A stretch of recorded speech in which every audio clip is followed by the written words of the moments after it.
नमस्कार, मैं हूं संजय शर्मा और आप देख रहे हैं 4 PM news network. Uttar Pradesh में 7 विधानसभा के उपचुनाव होने वाले हैं। इसमें कोई जीते कोई हारे, सरकार पर इसका कोई फर्क नहीं पड़ने वाला। ना सरकार इससे बन रही है ना सरकार इससे बिगड़ रही है, पर कुछ राजनीतिक मतलब जरूर निकलेंगे। 7 में से 6 सीटें भारतीय जनता पार्टी के पास है। भारतीय जनता पार्टी की प्रदेश में सरकार है और लगभग 1.25 साल बचा है अगले विधानसभा के चुनाव में। बल्कि मोटा मोटा कहें तो 6 महीने बचे हैं, क्योंकि 6 महीने पहले से चुनाव की सारी बैकग्राउंड बन जाती है। सरकारी मशीनरी समझने लगती है कि हवा किधर बह रही है और उल्टी पुल्टी होने लगती है। तो इन 6 महीने का या 8 महीने के बीच में राजनीतिक तापमान क्या होगा, इसका बहुत बड़ा झलक इन उपचुनावों में देखने को मिलेगी। माना जा रहा है कि 2022 का सेमीफाइनल है। अगर भारतीय जनता पार्टी 6 की 6 सीट बचाने में कामयाब हो गई या 7 सीटें जीत ली, तो ये साफ हो जाएगा कि मुख्यमंत्री योगी आदित्यनाथ का जलवा बरकरार है, लहर है और भारतीय जनता पार्टी की दोबारा सरकार बनने से कोई रोक नहीं सकता। ये लहर दिखे, ये बात मैसेज जाए, इसके लिए 1-2 नहीं 30 स्टार प्रचारक भारतीय जनता पार्टी ने मैदान में उतार दिए हैं।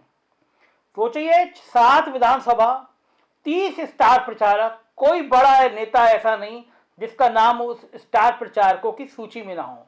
तो सोचिए कितनी बड़ी कितनी महत्वपूर्ण सीटें हैं ये 7, जिसके लिए पूरी भाजपा ने दिन रात एक कर दिया है।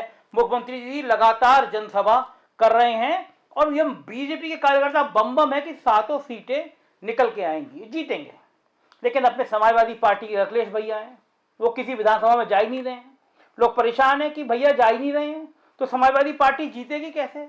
कुछ लोगों ने कहा समाजवादी पार्टी तो गई, अब जब निकलेंगे नहीं तो चली जाएगी। लेकिन इस बीच में बड़ा अप्रत्याशित घटनाक्रम होने लगा है। अगर बीजेपी के नेताओं की माने और ये मान ले कि समाजवादी पार्टी गई, तो क्या कारण है कि बसपा के 5-5, 6-6 विधायक अखिलेश यादव से मुलाकात कर रहे हैं, बसपा में तोड़कर अखिलेश यादव के पास मुलाकात कर रहे हैं। कहा जाता है राजनीति में जो जहाज डूब रहा होता है उस पर कोई नहीं चढ़ता। तो अगर बीजेपी के लोगों की माने कि अखिलेश यादव कहीं जनसभा करने नहीं जा रहे हैं, जहाज डूब रहा है, तो बसपा के इन 5-6 विधायकों को क्या हो गया कि जो वो अखिलेश यादव से मुलाकात करने लगे, पार्टी में तोड़फोड़ की स्थिति आ गई। 7 विधायकों को बहन जी ने निकाल के बाहर का रास्ता दिखा दिया और कह दिया अब तो सपा से हिसाब किताब बराबर करना है। एमएलसी के चुनाव में चाहे बीजेपी को वोट देना पड़ जाए, मगर समाजवादी पार्टी को सबक सिखाना है। अखिलेश यादव बम बड़े खुश हुए। वो तो चाहते थे कि एक मैसेज चला जाए और मायावती कहीं अपने मुंह से कह दें कि हम भाजपा को वोट दे देंगे। तो अखिलेश यादव ने जो बुआ को भड़काया था, पहली बार भतीजे का जो गुस्सा था, जो रणनीति थी, वो काम में आ गई। बुआ जी भड़क गई। वही बुआ जी जो कुछ दिन पहले तक लोकसभा चुनाव में भतीजे के साथ घूम घूम के प्रचार कर रही थी, भड़क गई और अखिलेश यादव पे फालिन हो गई। खैर, ये बात तो एक तरफ।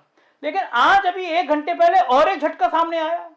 उन्नाव की पूर्व सांसद है अनु टंडन, बड़ी भारी ब्रांडिंग नेता इस मामले में कि देश के जाने माने कारपोरेट हाउस से बड़े अच्छे रिश्ते हैं उनके, बहुत अच्छे संबंध हैं उनके, बड़े करीबी देश के बड़े बड़े औद्योगिक घरानों से मानी जाती हैं। एक टाइम में कांग्रेस के बड़े से बड़े नेताओं के साथ घूमती थी। अचानक कुछ दिन पहले तो कांग्रेस छोड़ी और आज 2 घंटे पहले उन्होंने घोषणा कर दी कि वे समाजवादी पार्टी में शामिल हो रही हैं। तो मैं ये समझ नहीं पा रहा हूं कि ये क्या जादू हो रहा है। अखिलेश यादव अपने घर पर बैठ के ऐसी चौसर बिछा रहे हैं कि बसपा टूट जा रही है, विधायक साथ उनसे मिल ले रहे हैं, कांग्रेस की इतनी फायरब्रांड एमपी टूट जा रही है, समाजवादी पार्टी में मिल ले रही है। तो ये जादू कर क्या रहे हैं अखिलेश यादव घर पे बैठकर। एक तरफ बीजेपी है, दिन रात पसीना बहा रही है, सारे पदाधिकारी जो हैं वो साथ विधानसभा में जाकर मेहनत कर रहे हैं। रवि किशन जी अभी मुझे कुछ देर पहले टीवी पे दिखाई दिए, जौनपुर जैसी जगह पे कह रहे थे हम बम्पर वोट से जीत रहे हैं, जहां पे बीजेपी तीसरे और चौथे नंबर की लड़ाई लड़ रही है। तो ये 30 स्टार प्रचारक बैठ के पसीना बहा रहे हैं और अखिलेश यादव घर पे बैठ के कंप्यूटर की तरह एक शतरंज की चौसर बिछाए हुए हैं। कभी बसपा टूट के उधर आ जा रही है, कभी कांग्रेस के इतने बड़े फायर ब्रांड नेता टूट के आ रहे हैं। तो ये कुछ रणनीति ऐसी हो रही है और ये बड़ा चौंका रहा है लोगों को कि अगर अखिलेश यादव घर से बाहर नहीं निकलते हैं, घर से बाहर मतलब किसी जनसभा को संबोधित करने नहीं जाते हैं, किसी भी विधानसभा में नहीं जाते हैं, और अगर 3 से 4 सीटें समाजवादी पार्टी जीत लेती है, अखिलेश यादव डंके की चोट पर कहेंगे कि 30 स्टार प्रचारक पसीना बहाकर अपनी जीती हुई 6 सीटें नहीं बचा पाए, वहीं मैंने एक जनसभा भी नहीं करी और 3 या 4 सीटें जीत ली।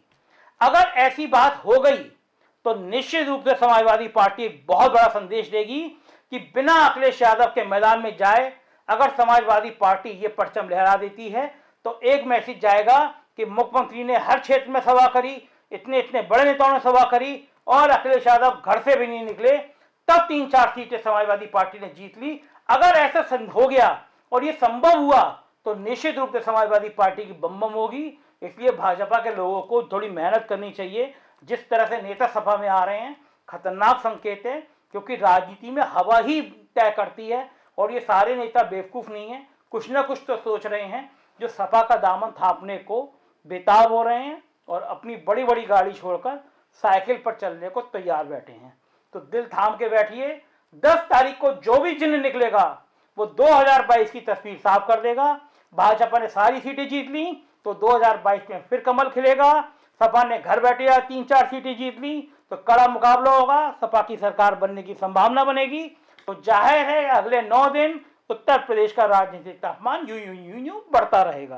तो देखते रहिए 4 PM और हम आपको राजनीतिक घटनाक्रम से लगातार अवगत कराते रहेंगे।